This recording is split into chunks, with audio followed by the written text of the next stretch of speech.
Otep à tous, bien-aimés frères et sœurs, le coup d'État de l'Union européenne en Géorgie est en cours, en téléchargement.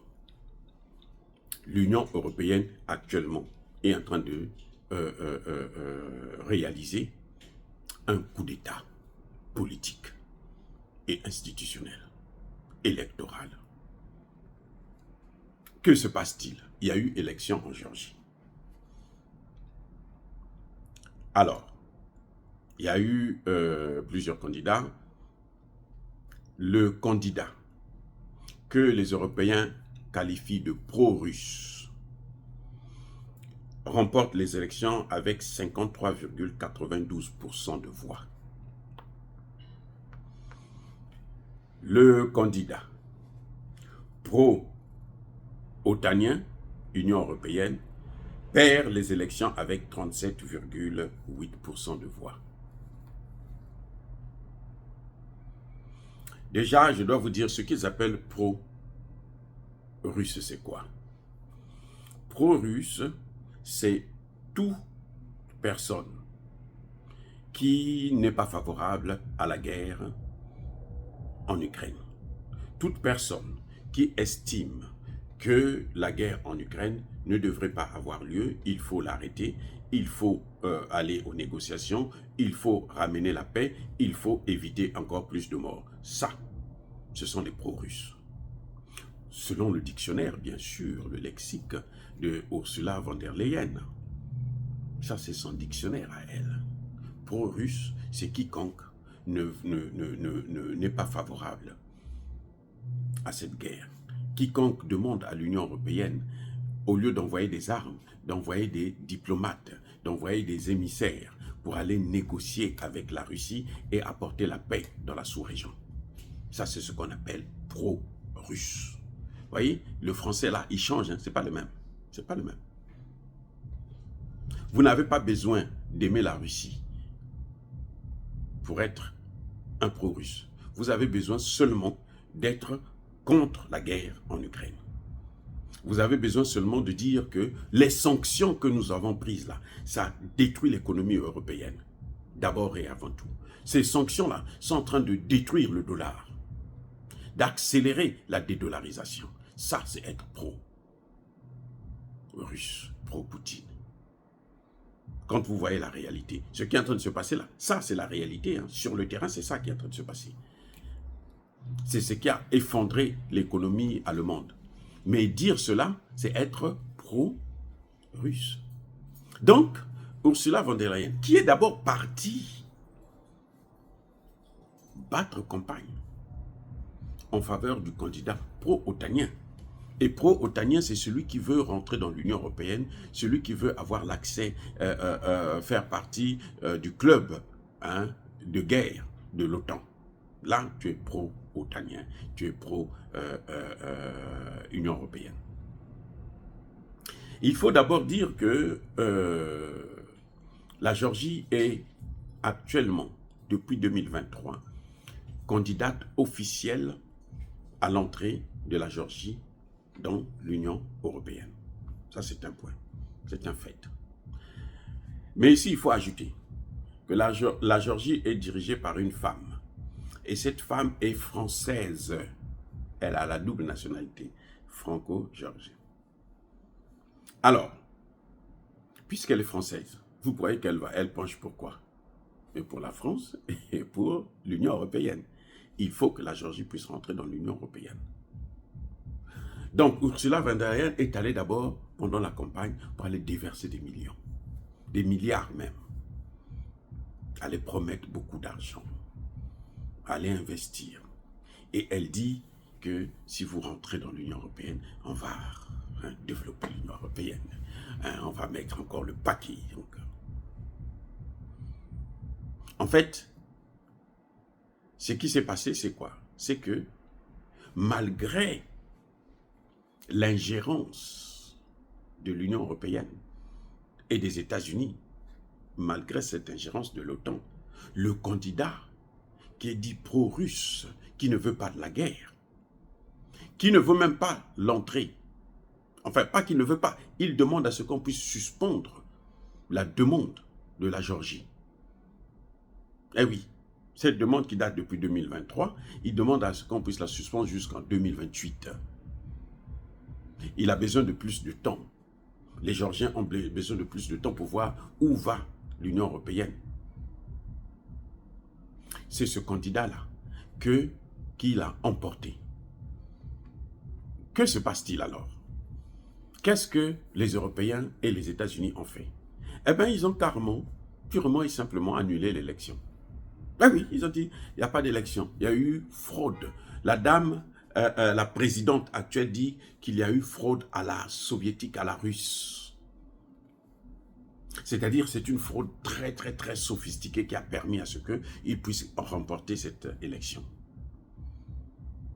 La Cour suprême, donc, dit, oh, madame, oui, bon, peut-être vous faites des allégations, c'est très bien, venez nous expliquer ce qui se passe. Venez nous donner des preuves et nous allons étudier le cas. Et si c'est ça, nous on annule les élections. Et quand on arrive à cette question, madame refuse d'obtempérer, refuse de répondre à l'invitation, à la convocation de la Cour suprême. Eh oui, elle dit je ne pars pas. Vous savez pourquoi? Parce qu'elle n'a aucune preuve. Parce qu'elle est en train de mentir. Parce que c'est juste une façon de pouvoir boycotter la victoire de celui qu'on dit, on dit être le pro-russe. Ils sont en train de faire exactement ce qu'on a appelé l'opération de Maïdan en Ukraine en 2014. Exactement la même chose. Quand celui qui a gagné, ce n'est pas celui-là qu'ils veulent voir. À ce moment, ils font tout pour arrêter le processus. Je vous ai déjà expliqué ce cas en vous démontrant qu'il y a toujours 2 élections dans nos pays. C'est pour ça que la démocratie, ce n'est pas notre affaire. Quand on peut le faire, par exemple en Côte d'Ivoire, ok, on soutient notre candidat. Mais encore, il faut que ce soit juste. Mais on a vu qu'en Côte d'Ivoire même, les élections avaient été truquées à la base. Ce qui a mené Alassane Ouattara au pouvoir, ce n'est pas une victoire électorale, mais c'est la force militaire franco-otanienne, France, États-Unis, Grande-Bretagne et autres. Et puis même onusienne, puisque l'ONU était représentée valablement. Bref, alors les conséquences de cette situation où madame dit qu'il y a eu tricherie, il y a eu fraude, qu'elle n'est pas capable de prouver, elle dit je ne quitte pas le pouvoir tant qu'on ne va pas reprendre les élections. Et ça, c'est à la demande de l'Union européenne. Ce sont les Européens qui disent qu'il faut reprendre cette élection. Et ils disent, écoutez bien, la présidente dit maintenant que s'il y a une élection, quand on va refaire les élections, le candidat à qui je dois transmettre le pouvoir, c'est celui qui va être validé par l'Union européenne, pas par nos institutions. Mais quel type de présidence nous avons maintenant dans certains pays? Elle dit que je ne quitterai pas le pouvoir, même s'il a gagné l'élection.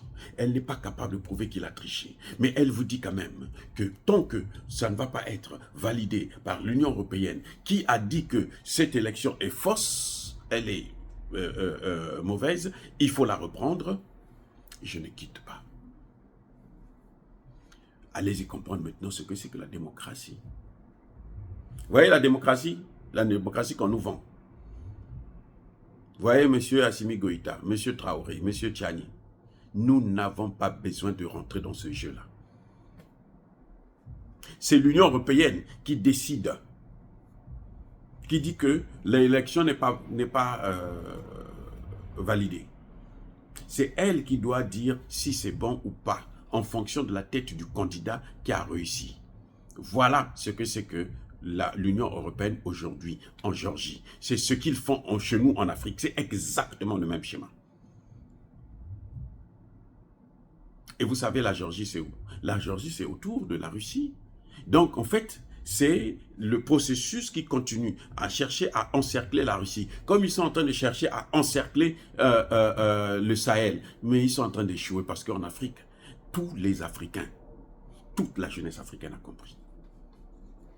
Kaka Déby n'a pas pris cette décision pour rien. il n'a pas pris cette décision seul.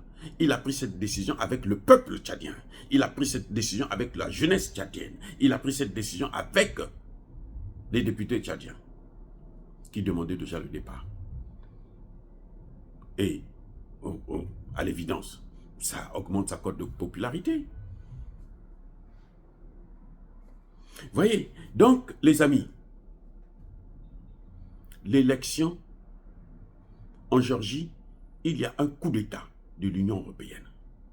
Ils sont en train de faire exactement ce qu'ils ont fait avec l'Ukraine. Parce que quand l'Ukraine va échouer, vous savez quelle sera la prochaine étape? On va envoyer la passe à la Géorgie. Bien sûr, c'est comme ça que ça se passe. Qu'est-ce que vous croyez?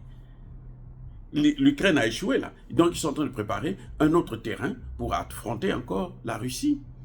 Là où on va aller, parce qu'ils ont besoin de guerres. Ils n'ont plus d'hommes chez eux-mêmes, même ici aux États-Unis. Personne ne veut aller dans l'armée. Qui va aller mourir pour n'importe quoi comme ça? Parce que l'Amérique veut être hégémonique, la première puissance par la force et non par le travail. Non, personne ne veut. Personne ne veut, il n'y en a plus. Vous comprenez? Les vrais soldats là, il n'y en a plus. Maintenant, vous avez des hommes politiques. C'est d'ailleurs ceux qui prennent les décisions là.